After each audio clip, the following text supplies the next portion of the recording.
എഴുന്നേപ്പിച്ചോളൂ.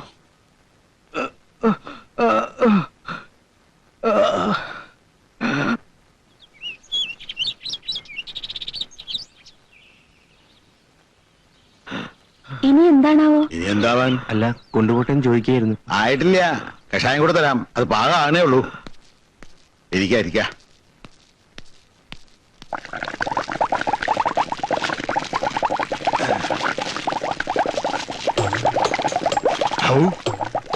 ഒക്കെ പോയല്ലോ. ലക്ഷ്മിയെ ഓടി വായോ. കണ്ടില്ല ഇത് നീയ്? പാകം തെറ്റി. നീ ഇതൊന്നിനും കൊള്ളില്ല. എടുത്ത് കളാ. വടക്കേ കുപ്പയിലേക്ക് ചെയ്യണം. അടുക്കളയിൽ ചായ തിളച്ചു തൂങ്ങിയപ്പോ ഒന്ന് ഓടിപ്പോയതാ ഞാൻ. അതുവരെ ഇവിടെ തന്നെ ഉണ്ടായിരുന്നു. ചെഞ്ചില്ലാതെ കഷായത്തൊക്കെ വലുതാണ് ചായന്റെ വെള്ളം. പോകുമ്പോ ഞാൻ ആ ചെക്കനോട് പ്രത്യേകം പറഞ്ഞിച്ചു പോയതാ ഇതിലേക്ക് ഒരു കണ്ണ് വേണേന്ന്. ആരടാ? കുഞ്ഞീഷടാ. നല്ല ആളെയാ നീ ഏൽപ്പിച്ചിട്ട് പോയേ. എവിടെയാ വിദ്യാസുരൻ? ഞാനിവിടെ ഉണ്ടച്ചാ. കണ്ണിന്റെ മുമ്പിൽ കിടന്ന് ഈ കഷായം തിളച്ചു തോന്നുമ്പോ ആ തീയെങ്കിലും ഒന്ന് കെടുത്തിക്കൂടായിരുന്നോ? കാർക്കോടക. അച്ഛനല്ലേ പറഞ്ഞത് ഗുളിക മാത്രം കിട്ടിയാ മതി, കഷായവും കുഴമ്പും ലേഹ്യവും ഒന്നും ഈ കാർക്കോടകന്റെ ഉത്തരവാദിത്തപ്പെട്ടതല്ലെന്ന്. അത് നിനക്ക് വിവരമല്ലാഞ്ഞിട്ട് പറഞ്ഞല്ലേ കുഞ്ഞീഷ? എന്നെ ഏൽപ്പിച്ച ജോലി അത് ഭംഗിയായിട്ട് ചെയ്യുക എന്നുള്ളതാണ് എന്റെ ലക്ഷ്യം. അതെ, അതുകൊണ്ടാണല്ലോ അത് ഭംഗിയായിട്ട് ചെയ്തുകൊണ്ടിരിക്കുന്നേ. ചതുരാകൃതിയിലാണോ ഗുളിക ഉരുട്ടുക? പിന്നെ എങ്ങനെ ഉരുട്ടുക? ഇത് കണ്ടോ ലക്ഷ്മിയെ? ഇതെങ്ങനെയാ മനുഷ്യന്മാർക്ക് കൊടുക്കും? ഓ, എന്റെ പ്രഥമ സന്തതിക്ക് ഇങ്ങനെ ഒരു ജന്മമാണല്ലോ ദൈവമേ നീ കൊടുത്തത്. അച്ഛാ, എന്നെ അങ്ങനെ ഇടിച്ചു താഴ്ത്തരുത്. എടാ, നിന്റെ അനിയൻ 3 മാസം കഴിയുമ്പോ MBBS പാസ്സായി വരും. അതിന് അന്ന് നീ ഇവിടെ ഈ ഗുളിയെ ഇങ്ങനെ ചതുരാകൃതിയിൽ ഉരുട്ടിയിരിക്കേ ഉള്ളൂ. എന്റെ കഴിവ് തെളിയിക്കാൻ അച്ഛൻ എനിക്ക് ഇതുവരെ ഒരു അവസരം തന്നിട്ടില്ലല്ലോ. എത്ര രോഗികളാ ദിവസം ഇവിടെ വരുന്നത്. ഒരു ചരങ്ങ് പിടിച്ചവനെങ്കിലും പരിശോധിക്കാൻ അച്ഛൻ എന്നെ സമ്മതിച്ചിട്ടുണ്ടോ? നല്ല കഥയായി. ചരങ്ങ് പിടിച്ചവനെ നീ ചികിത്സിച്ച് അത് കുഷ്ടായി മാറും. പ്രീ ഡിഗ്രിക്ക് സുവോളജി എടുത്തിരുന്നെങ്കിൽ MBBS എനിക്കും സീറ്റ് കിട്ടിയാണ്. അതിന് പ്രീ ഡിഗ്രിക്ക് ചേരാൻ നീ SSLC പാസ്സായിട്ട് വേണ്ടേ? അതാണ് കുഴപ്പം. ചതിക്കല്ലേ തമ്പ്രാനെ, കുടുംബം പുലർത്തേണ്ട പണിസാധനങ്ങളാ. അതിങ്ങി താ തമ്പ്രാനെ. നീ ഇപ്പൊ അങ്ങനെ കുടുംബം പുലർത്തണ്ട.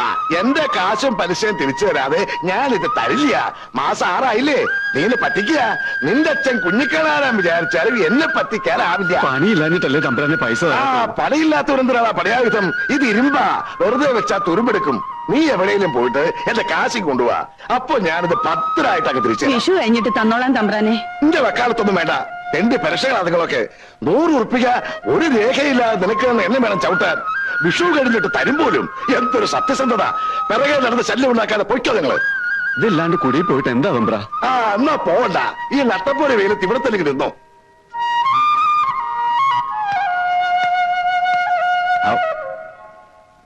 സമയം കഴിഞ്ഞല്ലോ.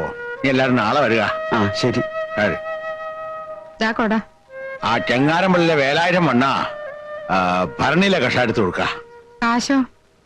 ഒന്നും വാങ്ങണ്ട, മെരിറ്റിനാണ്. താനിപ്പോ പലിശയ്ക്ക് പണം കൊടുക്കലും നിർത്തി കിളക്കല് തുടങ്ങിയ. അളിയലല്ലേ പറഞ്ഞത് ഇവിടെ മുളക് വള്ളിയുടെ മൂട് കളിക്കാൻ ഒരു തൂമ്പയില്ലെന്ന്? ഒന്നല്ല, 3 എണ്ണം. എവിടുന്നായിട്ടൊക്കെ? വരുന്ന വഴിയില് ഒരു വിദ്വാൻ ഇത് വിൽക്കാൻ വെച്ചിരിക്കണു. അപ്പോഴാ അളിയൻ പറഞ്ഞ കാര്യം ഞാൻ ഓർത്തത്. ഉറുപ്പിക 200 കൊടുത്തു. പെങ്ങളെ കാശെടുത്തോട്ട് വാ, എന്നിട്ട് ഇതെടുത്തൊക്കെ അകത്തോട്ട് വെക്ക്. ഇത് പഴയതാണല്ലോ ശിവശങ്കര. പുതിയതല്ല. പുതിയതിനിപ്പോ എന്താ വില എന്നാ വിചാരം? ഈ സെക്കൻഡ് അല്ല. ഇത് ആ കരിയാത്തന്നെയാണല്ലോ ആങ്ങളെ. അന്നൊരു ദിവസം അവനൂടെ കളിക്കാൻ വന്നപ്പോ ഇത് അവന്റെ കണ്ടു. കരിയാത്തത് തന്നെയാ, അവന്റെ കയ്യിൽ തന്നെയാ ഞാൻ വില കൊടുത്ത് വാങ്ങിയത്.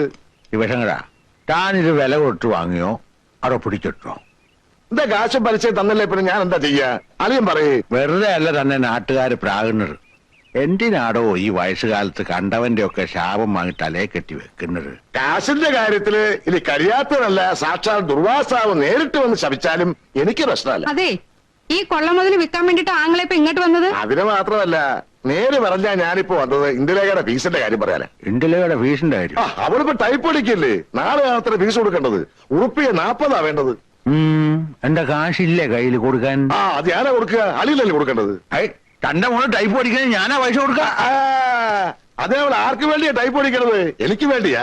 അളിയന്റെ മേൽ ഉണ്ണിക്ക് വേണ്ടിയാ. അവനല്ലേ അവളെ കല്യാണം കഴിക്കാൻ പോണത്. ഭാവിയിലേ അവളെ ടൈപ്പ് പഠിക്കുന്നതിന്റെ ഗുണമാർക്കാ? ഉണ്ണിക്ക് അല്ലേ മകളെ?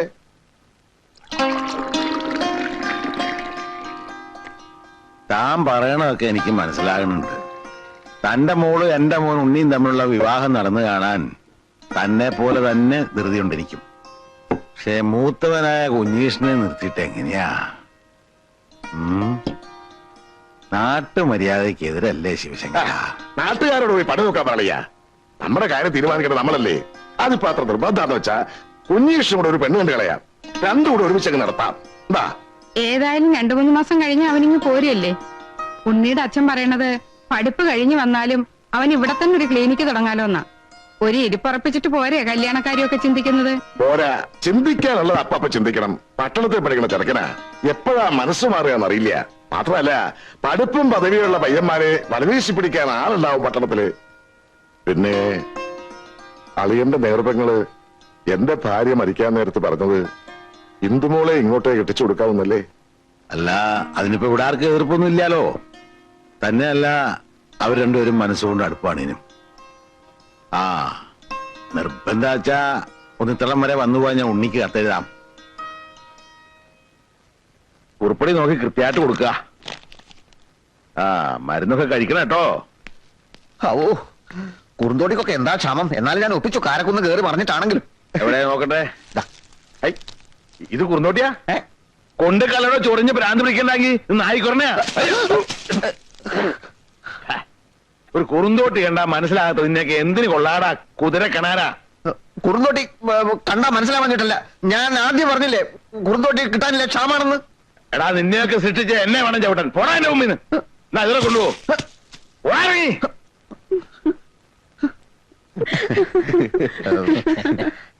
അച്ഛനിപ്പോ പഴയ പോലെ കാഴ്ചയില്ല. കുറുന്തോട്ടിയും നായ്ക്കുരുടെയും കണ്ടാൽ തിരിച്ചറിയാനുള്ള കഴിവില്ല. മാത്രമല്ല, ചികിത്സാ രംഗത്ത് ഞാൻ അച്ഛനെ മറികടക്കുമെന്നുള്ളൊരു ഭയമുണ്ടേ.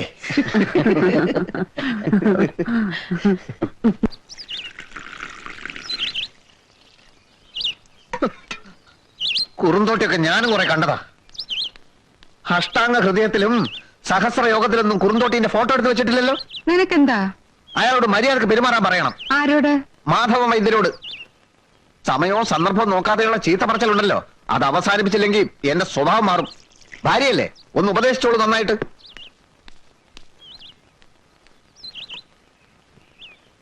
വൈദ്യരെ, വൈദ്യരെ, എന്താടോ? മൂത്തടുത്ത കുമാരൻ ചങ്കൽ പൊട്ടിച്ചു. കവലയിലോട്ട് ഇറങ്ങിയിട്ടുണ്ട്. എത്രയും പെട്ടെന്ന് വന്ന് അവനെ പിടിച്ചു കെട്ടില്ലാച്ചാലേ ആരെങ്കിലും ഒക്കെ ഇന്ന് തീരും. എനിക്കിപ്പൊ പറ്റില്ല. ഇത് കണ്ടില്ലേ, ദൂരദേശത്തൊക്കെ വന്നിരിക്കുന്നവരാ. അങ്ങനെ പറയല്ലേ വൈദ്യരെ. കുമാരന്റെ സ്ഥിതി അറിയാമല്ലോ. ഭ്രാന്ത് ഇല്ലാത്തപ്പോഴേ എന്തിനും മടിക്കാത്തോനാ. നിങ്ങൾ ആരെങ്കിലും ഇന്ന് പിടിച്ചു കിട്ടുക, അപ്പോഴേക്ക് ഞാനങ്ങ് വരാം. അയ്യോ, അവനോട് ആരെടുക്കും? ആനക്കുട്ടിയല്ലേ അവൻ. വൈദ്യരോടല്ലാതെ മറ്റാർക്കെങ്കിലും അവൻ കീഴ്പ്പെടുവോ?